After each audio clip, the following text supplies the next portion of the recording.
It's time for Declare Your Independence with Ernest Hancock. Believe me when I say we have a difficult time ahead of us. But if we are to be prepared for it, we must first shed our fear of it. I stand here without fear because I remember that I am here not because of the path that lies before me, but because of the path that lies behind me. I remember that for 100 years we have fought these machines. And after a century of war, I remember that which matters most. We are still here!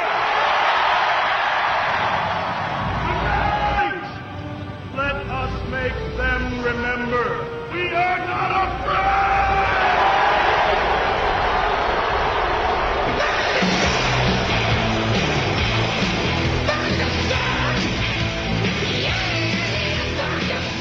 Welcome back to Declare Your Independence with me, Ernest Hancock, here in Phoenix, Arizona, IA, from the beautiful studios of Freedoms with an S, freedomsphoenix.com, where it's very nice, it's cool. Heck, it was in the 60s this morning. That's unheard of. I mean, global warming.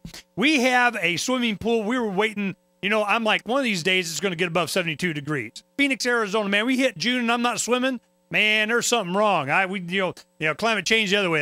Now I know why they got to change the name, because damn, when it's not warm enough to go swimming in June in Phoenix, Arizona, I raise my hand, what up? Now, we have a special guest that's on today. He's a hand-raising what up guy. This has been a very interesting trek. I want to ask probably questions that he has never been asked before. Some things he may never have himself. Luke Rudkowski is a gentleman that's responsible for We Are Change, started in New York City, and around the issue, he kind of woke up around the 9/11 thing.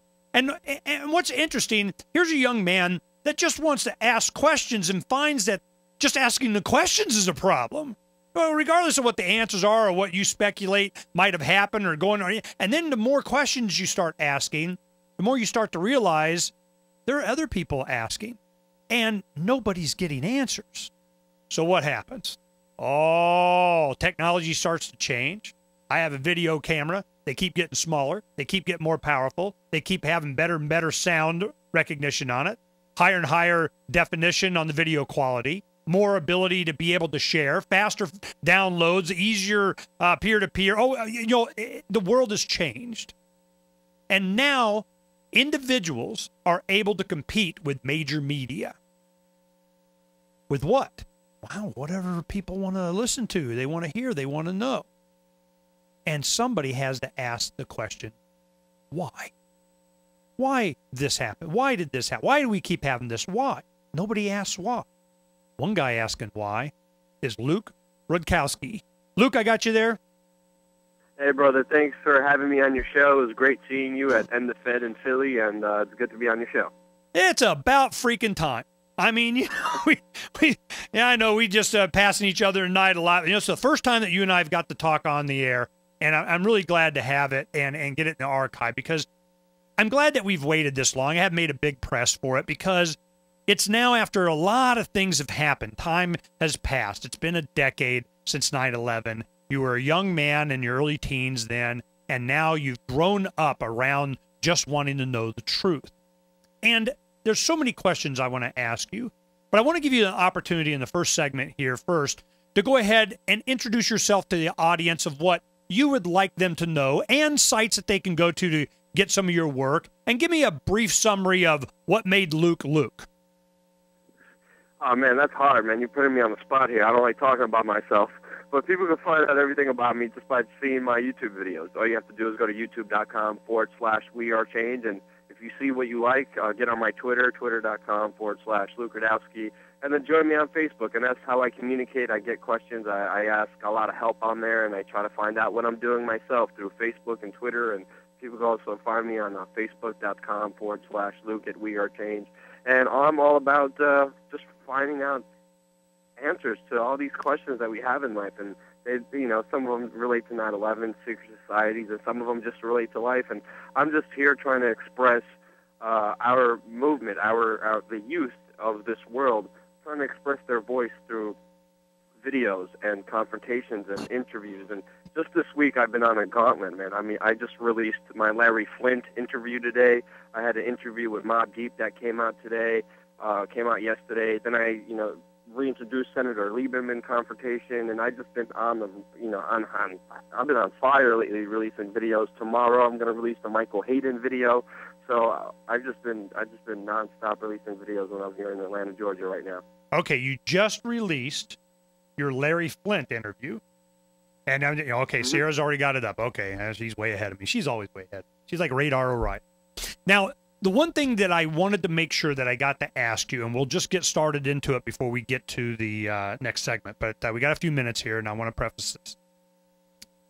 You represent the peak, the tip of the spear of Generation Next as a young man that came in, and I like the way Adam Kokesh puts it. He goes, yeah, he's 29, 30, I understand the internet. I get it. I've used it. I kind of grew up with it a little bit, but it's not hardwired like it is with the younger people that came of age along with the internet as,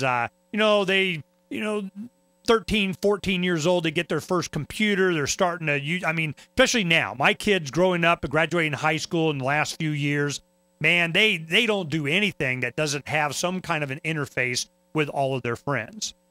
You represent one of the first main figures of that generation, being able to communicate things that the big bad guys not only didn't want communicated, they didn't know you were communicating it until it was too late.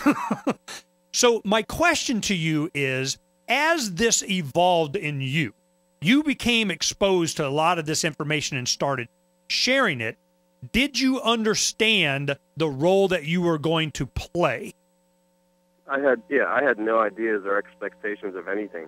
It just started in New York City with a bunch of young people meeting together in cafeterias. I remember, giving talks and going to rallies and getting all the people's contacts that I could get, anybody under 30. I signed up, and I sent out an email one day, and we met up at a pizzeria, and we just started talking. We didn't have a name, we didn't have ideas, but we talked about them, and that's how We Are Change came about. And from there, it just took off ever since the Zbigniew Brzezinski confrontation, and then the police confrontation outside Building 7 when the cop called me a terrorist and said I had a backpack bomb when he lied just so he could get the bomb detectives on me. So it just came out of nowhere. It surprised the heck out of me, and I'm still stunned to see so many We Are Change groups out there. There's over 240 We Are Change different organizations all over the world. We just opened one in Iran, and, South Africa, for God's sakes, India, and seeing that is overwhelming, and it gives me a lot of motivation to continue my work and to do even more and to do as much as I can.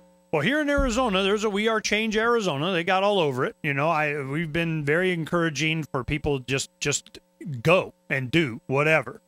But I want to ask you how it is that you directed your own efforts. What was it that you were looking for? I know it started with 9/11, kind of got you going, but it's what direction did you take? I know you affiliated, I don't know if affiliation is the word, but you're known a lot by your exposure through Alex Jones' websites and shows. He used you a great deal to make a point or to inspire other people. How was your guys' relationship, and is it still ongoing? How did it develop? What came of it? Go ahead and tell me about that. Well, Alex saw my work and saw me confront David Rockefeller and Zbigniew Brzezinski when I was first starting out, and he loved it. I remember him ranting on the air how amazing this was, that someone could get as close to him and tell him off and tell him that they won't have their one world government and new world order, and send them a message directly to their face. So he was stunned when he saw our work. He really appreciated it. And we kind of, started working together, and he came out to my events, my charity events out here in New York City that benefited 9/11 first responders. And, he made a movie, 9/11 Chronicles: Truth Rising, that details a lot of my work. Okay, well, they're going to push the button on us. We'll be right back here on Declare Your Independence with me, Ernest Hancock, and Luke Rudkowski. This is information that's inspiring to Generation Next. All of you out there, we can learn a lot from Luke. We're going to get some more when we come back in just a little bit.